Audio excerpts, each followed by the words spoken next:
Marks అనేవి జీవితాన్ని decide చేయవు. ఇవాళ గొప్ప గొప్ప స్టేజీల్లో అందరూ సక్సెస్ అయిన వాళ్ళందరూ కూడా మీరు ఎంక్వైరీ చేస్తే వాళ్ళంతా కూడా చాలా ఆర్డినరీ స్టూడెంట్స్, బేసిక్ మార్క్స్తో పాస్ అయ్యి ఒక మంచి పొజిషన్కి వెళ్ళిన వాళ్ళు.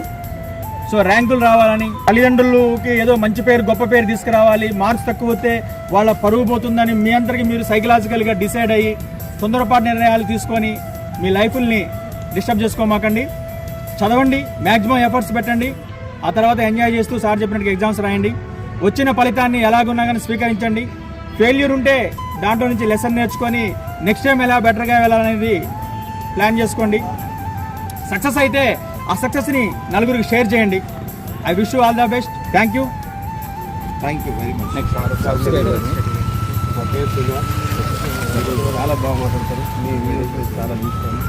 చాలా మీ వాట్సాప్ చాలా బాగుంటుంది. Thank you. మీ ఒక్కసారి ఇంటి మళ్ళీ వినాలి అని అనిపిస్తుంది. Thank you sir. Thank you.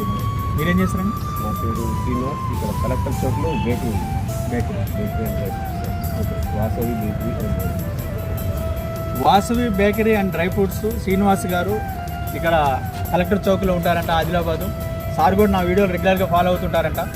ఇటువంటి మంచి అభిమానుల్ని సంపాదించుకున్నందుకు నాకు చాలా సంతోషంగా ఉంది, ఆదిలాబాద్లో కూడా. సో అందరూ బాగుండాలని కోరుకుంటూ మీ అభిమానం ఎప్పుడు నాపై ఇలాగే ఉండాలని కోరుకుంటున్నాను. Thank you very much. Thank you sir. But sir voice మాత్రం చాలా ఎక్సలెంట్ సార్. అంటే నేను చూస్తూ ఉంటాను రెగ్యులర్గా.